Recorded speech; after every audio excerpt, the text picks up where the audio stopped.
नमस्कार सभी पेंशन धारकों का स्वागत करते हैं एक बार फिर से हमारे इस YouTube चैनल पर। दोस्तों इस वक्त की EPS नांटिफा पेंशन धारकों के लिए पेंशन से जुड़ी बहुत ही महत्वपूर्ण और इंपोर्टेंट अपडेट को लेकर इस वीडियो के अंदर हाजिर हो चुके हैं।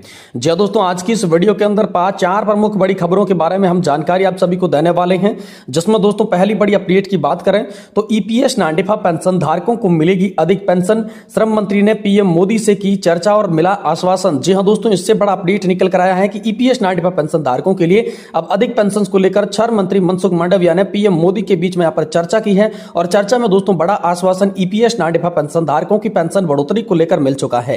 तो आखिरकार पेंशन बढ़ोतरी को लेकर क्या आश्वासन मिला और कैसे अधिक पेंशन आप सभी को मिलेगी, इसके बारे में क्या चर्चा हुई, इसकी संपूर्ण जानकारी आज की इस वीडियो के अंदर आप सभी को देने की कोशिश करेंगे। वहीं दोस्तों पेंशन धारकों के लिए बड़ी खबर आ रही है। पेंशनर्स के लिए सेंट्रल पेंशन अकाउंटिंग ऑफिस ने जारी की एडवाइजरी। आप दोस्तों इसमें चेक कर सकते हैं कि सेंट्रल पेंशन अकाउंटिंग ऑफिस ने कौन सी एडवाइजरी जारी की है जो पेंशनर्स के लिए बहुत ही महत्वपूर्ण होने वाली है। तो इसके बारे में दोस्तों आज की इस वीडियो के अंदर बात करेंगे। साथ ही बात करेंगे पुरानी पेंशन योजना को लेकर एक बार फिर से आप सभी के लिए बड़ी खबर आ रही है। दोबारा सुलगी पुरानी पेंशन की चिंगारी, सरकारी कर्मचारियों को मंजूर नहीं है यूनिफाइड पेंशन सिस्टम। 17 नवंबर को दिल्ली में बड़ी रैली, बड़ी विशाल जनसभा करने जा रहे हैं पेंशन धारक। तो आखिरकार यूपीएस को लेकर कर्मचारियों को क्या मंजूर नहीं है और दोबारा से पुरानी पेंशन योजना की चिंगारी कैसे सुलगी है, इसके बारे में दोस्तों आज की इस वीडियो के अंदर संपूर्ण रूप से आप सभी को जानकारी दी जाएगी। वहीं दोस्तों आज की और अगली बड़ी खबर की बात करें तो दोस्तों 18 महीने के बकाया DA एरियर और साथ ही में DA बढ़ोतरी पर बड़ा फैसला लिया जा चुका है। केंद्रीय कैबिनेट की बैठक में दोस्तों आप सभी के लिए बड़ा फैसला हुआ है। सरकार ने नया फैसला 18 महीने के DA एरियर के साथ 54% DA पर कर्मचारियों के लिए यहां पर जारी कर दिया है, जिससे उन्हें बड़ी खुशखबरी मिली है। तो ये ब्रेकिंग न्यूज आप सभी के लिए क्या निकल कर आई है, इसके बारे में भी दोस्तों आज की इस वीडियो के अंदर बात करेंगे। इसलिए हम सभी पेंशन धारकों से निवेदन करते हैं कि दोस्तों आज की इस वीडियो को आप लास्ट तक देखिएगा और साथ ही चैनल पर नए हैं तो चैनल को भी सब्सक्राइब जरूर कर दीजिएगा।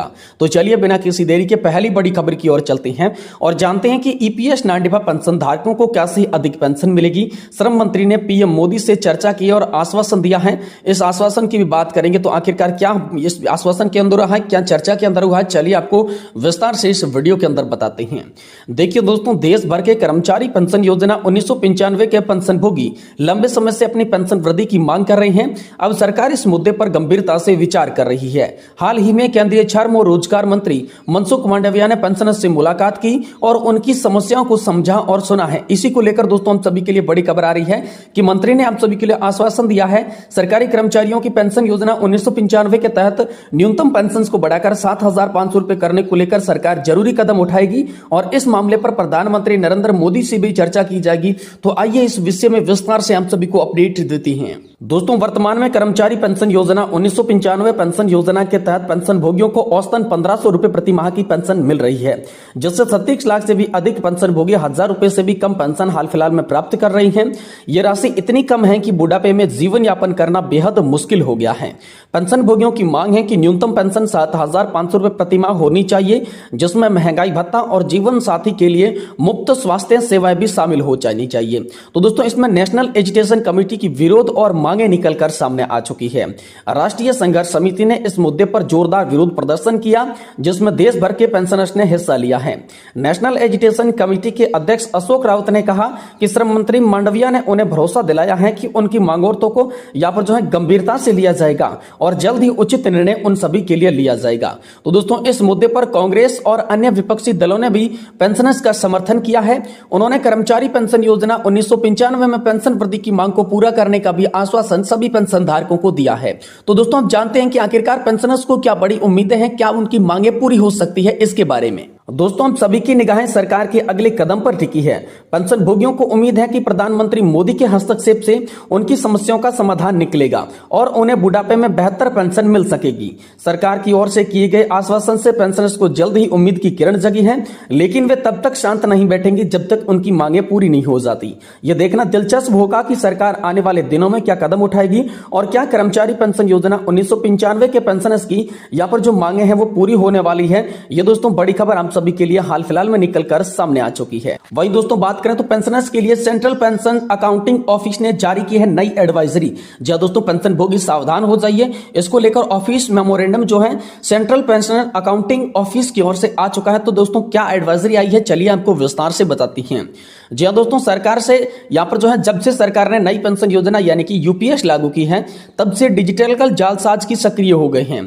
पेंशनर्स को लेकर फर्जी कॉल की संख्या जो है बढ़ चुकी है। अगर आपके पास में भी ऐसा कोई कॉल आती है तो सावधान हो जाइए, क्योंकि आजकल पेंशनर्स और फैमिली पेंशनर्स पर काफी सारे फोन इस बाबत में आ रही हैं। इसी के साथ उन पर अकाउंट डिटेल जानने का दबाव बनाया जा रहा है। कॉल करने वाला पीपीओ नंबर, जन्मतिथि और बैंक अकाउंट की जानकारी मांग रही है। सरकार ने कहा है कि अपनी निजी जानकारी किसी के साथ शेयर नहीं करें, वरना आपका अकाउंट पल भर में खाली हो सकता है। जब लोग आपके पास ज्यादा कॉल आने लगे लोगों के, तो आपको केंद्रीय पेंशन लेखा कार्यालय में इसकी जानकारी मिलनी चाहिए, क्योंकि कॉल करने वाले खुद को वित्त मंत्रालय के अधीन केंद्रीय पेंशन लेखा कार्यालय का अधिकारी बताकर ज्यादातर कॉल करती हैं। कार्यालय की ओर से एक बयान जारी किया गया है जिसमें बताया गया है कि जालसाज पेंशनर्स को व्हाट्सएप, ईमेल, एसएमएस के जरिए फॉर्म भेजते हैं और उसे भरने के लिए कहते हैं। इसी के साथ ये भी धमकी देते हैं कि अगर उन्होंने ये फॉर्म नहीं भरा तो अगले महीने से पेंशन बंद कर दी जाएगी, इसलिए उनके झांसे में दोस्तों हम सभी को नहीं आना है। केंद्रीय पेंशन लेखा कार्यालय ने पेंशन भोगियों से सतर्क रहने की अपील की है। सीपीओ की ओर से पेंशन और पारिवारिक पेंशन पाने वाले पेंशन भोगियों से कहा गया है कि वे अपने पीपीओ नंबर, जन्मतिथि और साथ ही बैंक खाते की जानकारी किसी के साथ भी साझा नहीं करें, क्योंकि सीपीओ की तरफ से इस पर कॉल नहीं करता है। ये पूरी तरीके से डिजिटल ठग होते हैं, इसलिए दोस्तों इन डिजिटल ठगों के झांसे में नहीं आना है। इसको लेकर दोस्तों सेंट्रल अकाउंटिंग या पर ऑफिस की ओर से बड़ी एडवाइजरी, बड़ा मेमोरेंडम दोस्तों आप सभी पेंशन धारकों के लिए निकलकर सामने आ चुका है। वहीं दोस्तों अगली बड़ी खबर की बात करें तो आप सभी के लिए पुरानी पेंशन योजना यानी कि ओपीएस को लेकर बड़ी खबर आ रही है। दोबारा सुलगी पेंशन की चिंगारी, सरकारी कर्मचारियों को मंजूर नहीं है यूपीएस। 17 नवंबर को दिल्ली में बड़ी रैली की बात कही गई है। दोस्तों एनपीएस में सुधार कर लाई गई यूनिफाइड पेंशन स्कीम से केंद्र सरकार के कर्मचारी संतुष्ट नहीं है। अभी तक यूपीएस का गजट भी जारी नहीं हुआ है, लेकिन कर्मचारी संगठनों ने विरोध का बिगुल बजा दिया है। National mission for old pension scheme Bharat के राष्ट्रीय अध्यक्ष मंजीत सिंह पटेल ने बताया कि 17 नवंबर को नई दिल्ली में ओपीएस बहाली के लिए पेंशनर्स जनघोष महारैली का आयोजन किया जाएगा। रैली की तैयारियां मद्देनजर रखते हुए पटेल ने कई राज्यों का दौरा किया। उनका दावा है कि जंतर मंतर पर होने वाली रैली में केंद्र और विभिन्न प्रदेशों की सरकारों के कर्मचारी शिरकत करने वाले हैं। पटेल ने बताया, हमारा फोकस नाम पर नहीं बल्कि ओपीएस की आत्मा पर है। सरकार से मांग है कि पेंशन की गणना 25 वर्ष के स्थान पर 20 वर्ष की हो और कर्मचारी के अंशदान पर जीपीएस की मान्यता रहे, ताकि वे कर्मचारियों को पूरा पैसा वापस जो है वो मिल सके। इस विरोध प्रदर्शन की कड़ी में सबसे पहले एनएमओपीएस द्वारा 26 सितंबर को देश के जिला मुख्यालयों पर विरोध प्रदर्शन का आयोजन किया गया था। अखिल भारतीय रक्षा कर्मचारी महासंघ के सदस्यों ने 2 अक्टूबर को प्रतिज्ञा ली थी कि जब तक वे गैर अंशदायी पुरानी पेंशन योजना हासिल नहीं कर लेते तब तक चैन से नहीं बैठेंगे। रेलवे के विभिन्न कर्मचारी संगठन भी यहाँ पर जो है यूपीएस के विरोध में खड़े हो गए हैं और इसके महासचिव श्री कुमार का कहना है कि दोस्तों कर्मचारियों के यूपीएस के खिलाफ अपने आंदोलन को दोबारा से प्रारंभ करने का निर्णय ले लिया है। अंशदायी पेंशन योजना यूपीएस को पुरजोर विरोध किया जाएगा। पिछले 20 वर्षों से केंद्र और राज्य सरकार के कर्मचारी अंशदायी पेंशन योजना के खिलाफ लड़ाई लड़ रही हैं। उनकी मांग है कि गैर अंशदायी पुरानी पेंशन योजना को फिर से बहाल करना है। सरकारी कर्मचारियों के पास अब यही विकल्प बचा है कि वे यूपीएस में शामिल हो या एनपीएस में बने रहे। बतौर श्री कुमार, यूपीएस कुछ नहीं है बल्कि एनपीएस का विस्तार है। राज्य सरकार के कर्मचारी संगठनों ने यूपीएस को खारिज कर दिया है। कई कर्मचारियों ने रैलियां और विरोध प्रदर्शन कार्यक्रम भी आयोजित किए जा रहे हैं।